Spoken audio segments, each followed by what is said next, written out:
Belief in God requires believing in messengership. Know, O friend, that belief in God, the Prophet, resurrection, and affirming the universe's existence require mutual belief. There is a perfect relation between these pillars of belief, for believing in one requires believing in the others. The universe explains the absolute necessity of God's existence, and God's existence requires messengership and the other world. It is impossible for such a book, especially one in which each word is as meaningful as a separate book and each letter of which is like a eulogy, to have no writer. The existence of this book of the universe cannot be explained if there is no eternal designer. Just as a building containing marvels of art, exquisite designs, and wonderful decorations cannot exist without an architect and a builder, this world cannot exist without its maker. Images of the sun reflected in transparent things, as well as in bubbles on rivers and seas, and in drops of water and snowflakes, can be explained only by attributing them to the sun. Otherwise, we would have to accept the existence of as many suns as there are drops of water, bubbles, and snowflakes. The existence of this ever-changing and ever-renewed universe can be explained only by the necessary existence of its creator and builder. He planted this awesome tree according to the principles of his will and wisdom, elaborated it according to the prescripts of his destiny and decree, ordered it according to the demands of his manner of acting, decorated it in accordance with the gifts of his favor and mercy, and illuminated it by manifesting his names and attributes. Each living part of creation is like a miniature of the whole, and therefore the creator of that part can create the whole. Denying the existence of one creator means that there are as many divinities as there are atoms and compounds in the universe. God manifests himself through messengers. Just as the sun diffuses light, God manifests himself through messengers. Infinitely perfect beauty cannot fail to make itself known through a teaching messenger. Infinitely beautiful art cannot fail to draw attention to itself through a herald who describes it, and the sovereignty of an all-encompassing lordship must proclaim, through one raised with the principles of happiness in both worlds, its oneness and its being the eternal result of all. Infinite beauty or grace demands universal servanthood, thus graciously created and subsisted to observe its subtleties and love it, eyes to gaze upon it with appreciation, and the existence of a beloved servant, a messenger who will love it, make it loved by others, and through whom it will make itself known. Thus, the messenger, through his servanthood, functions as a mirror reflecting the beautiful one, and through his messengership calls others to observe him. A treasure replete with miracles and most precious jewels will be exhibited by a goldsmith who will describe it with all of its hidden subtleties. Apart from our Master Muhammad, upon whom be peace and blessings, who else has possessed all these qualities to make the Lord of the worlds known by all conscious beings? Our Master Muhammad is the most perfect, noble, and virtuous person. He is the king of messengers, of those who make the divine being known, manifest his beauties, and convey his commands. It is they who observe his miracles and bring others to observe them, worship him, and guide others to his worship, and love him, and draw others to love him. May the most meritorious of blessings and peace, as long as earth and heavens subsist, be upon him, them, and their families. Arguments for the resurrection. Consider the irrefutable arguments for the resurrection and the afterlife. A just ruler must reward obedient subjects and punish rebellious ones. This is even more true when the ruler is infinitely munificent, controls infinite treasures, and whose awesome might is the source of infinite honor and dignity, has boundless mercy requiring boundless graciousness, and majesty demanding the chastisement of those who slight it.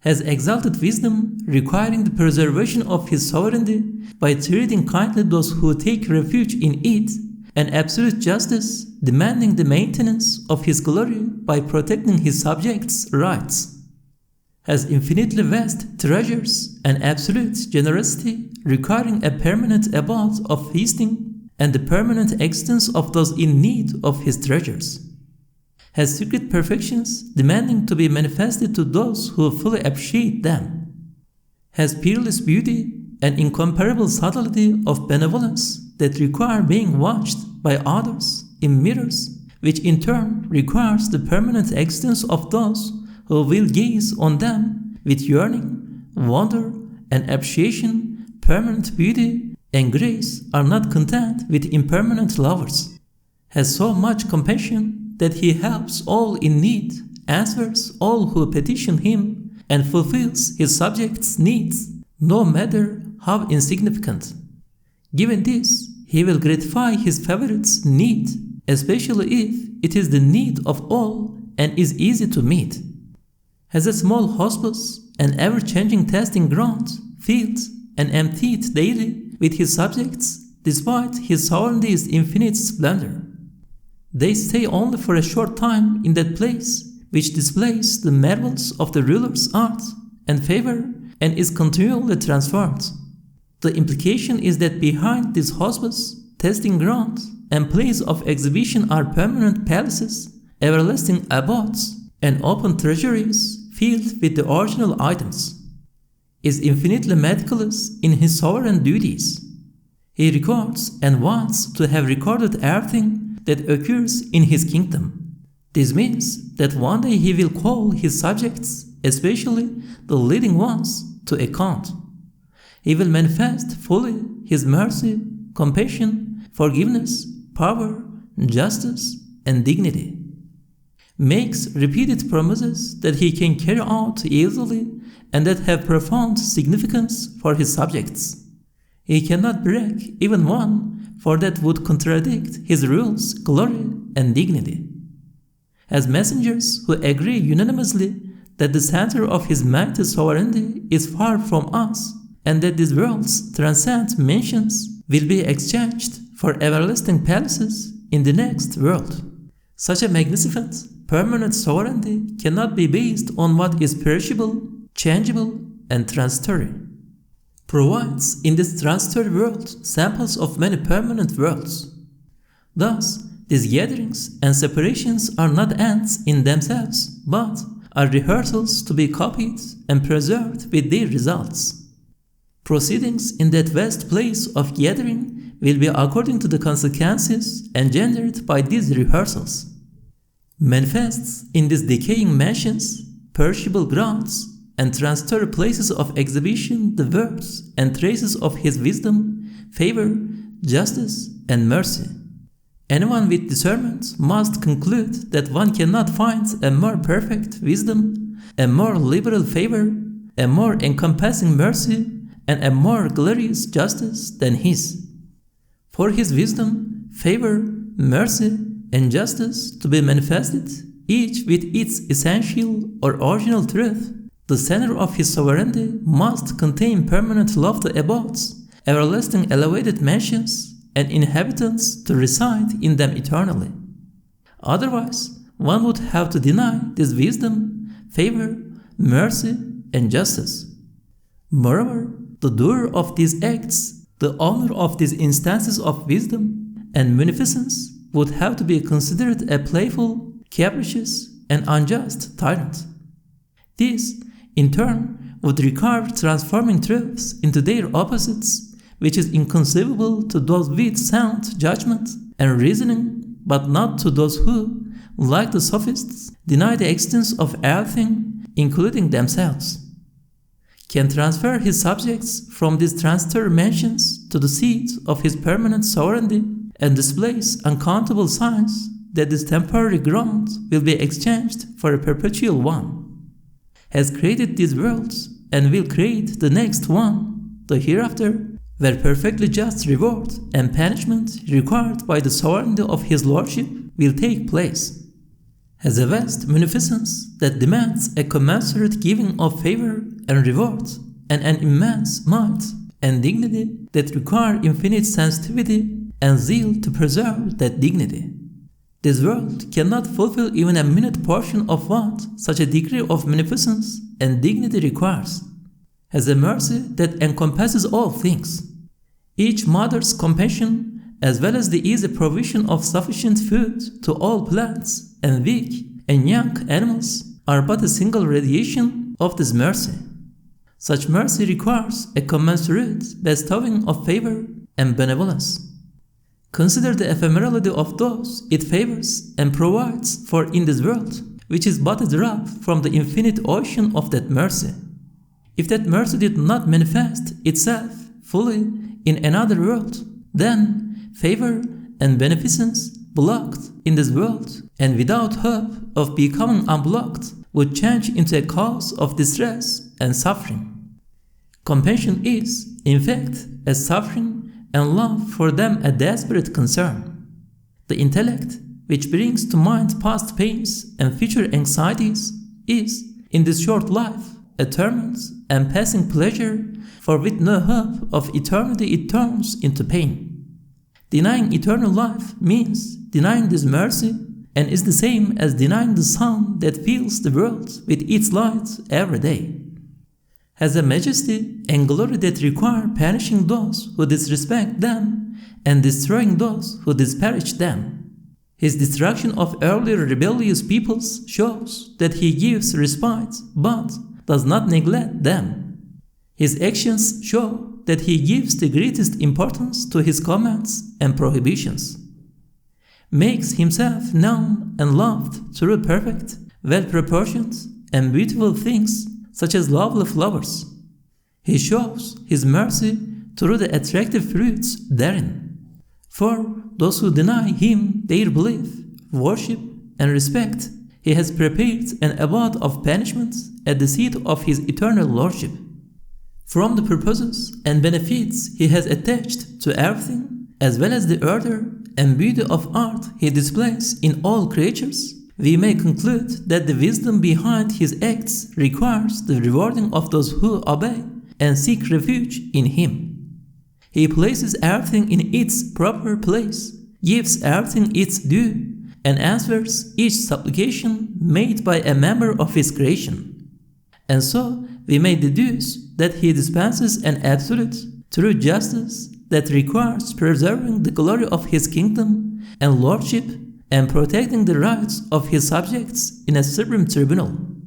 Since this transcends above a realm of trial for conscious beings where they can act freely, is too small for his justice to manifest itself truly, the all-just, all-wise one with absolute beauty, grace, and glory must have at his disposal an eternal paradise and permanent hell.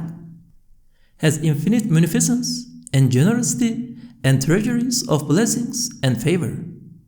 Among these are suns replete with light and trees full of fruit. This infinite generosity and wealth demand an eternal realm of feasting and the permanent existence of those who are in need. An infinite generosity requires an infinite bestowal of favor that, in turn, demands the perpetual existence of those who will be favored and return it by giving thanks. Otherwise, returning that perpetual favor would be restricted to each individual's limited lifespan. Has secret perfections. His miraculous works of perfections must be manifested for appreciative observers.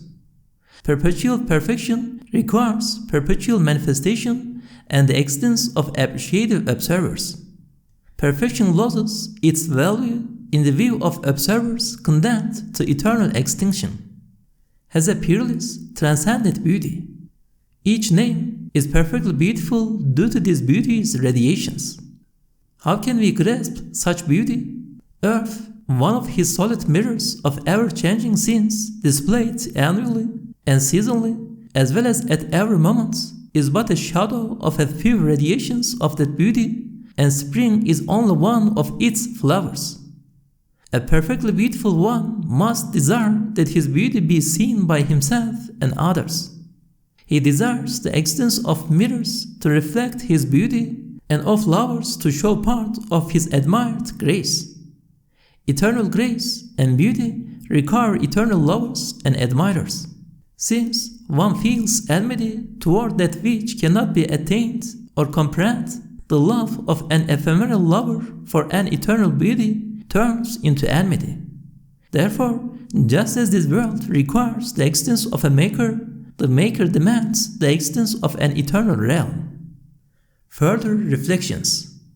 This world's owner has such mercy and affection that he helps those who ask and answers those who pray to and take refuge in him. He fulfills the smallest need on time, hears the softest voice of his most secret creatures, and complies with its request. When one considers how infants and the weak are cared and provided for, one will see the divine mercy and affection clearly. Thus, this mercy united with generosity requires that the greatest need of his greatest and most beloved servants be met, especially if it is the need expressed either in words or action by all conscious beings. This is especially true if meeting that need will enable them to reach their highest potential, and refusing to meet it may cause them to fall so low that they cannot rise again if that need is presented through all divine names manifested in the universe, such that the one who can and will meet that need in an instant is the one who has these names, and if it is his most beloved servant who pleads its meeting in a most humble and acceptable manner and in a way that makes him loved. Those who accept his leadership, among whom are the prophets, saints, and pure, exacting scholars, say Amen to his prayer and ask their beneficent Lord for paradise, eternity, eternal happiness, and approval. In such a case, the all-encompassing divine mercy fulfills the request, for not to do so would be unjust. This beloved person, the center or pivot of witnessing and having others witness the existence, unity, and acts of the eternal witness, is a messenger who reveals to humanity the mystery of creation, divine unity amidst multiplicity, and how to attain eternal happiness in paradise. Through his servitude, he unveils the treasuries of mercy, reflects the beauty of the divine lordship, and serves as the means of eternal happiness and the existence of paradise. If there were no other reason for paradise to exist, this beloved one's request would suffice for the all-generous one's generosity, who every spring creates richly ornamented gardens resembling gardens of paradise to create it. For him, creating paradise is as easy as creating paradisical gardens on earth. The one about whom was declared, "But for you I would not have created the worlds," deserves to be addressed with, "Had there been nothing but your prayer, I would have created paradise for your sake."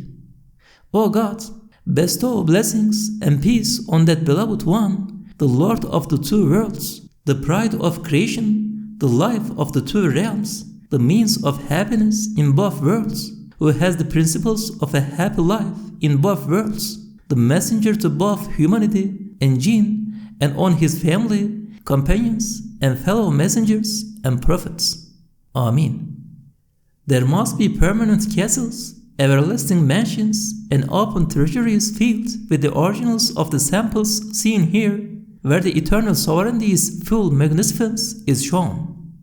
Think of how this world's owner, as may be concluded from his control of it, as well as his subjugation of suns and moons, trees and rivers, and so on, enjoys a magnificent sovereignty in his awesome lordship. However, as this abode is continually transformed and headed for destruction, it resembles a guest house filled and emptied daily, an incessantly changing arena of trial, a place to exhibit models of its owner's marvels and samples of his bounties. Its temporary inhabitants are on a continuous journey, and thus can stay only as long as they receive answers to their questions. As they may be told to depart at any time, there must be permanent castles, everlasting mansions, and open treasuries filled with the originals, where the eternal sovereignty's full magnificence is displayed. Suppose you come across a splendid guest house that a benevolent ruler has built and richly decorated for travelers to stay in for only one night.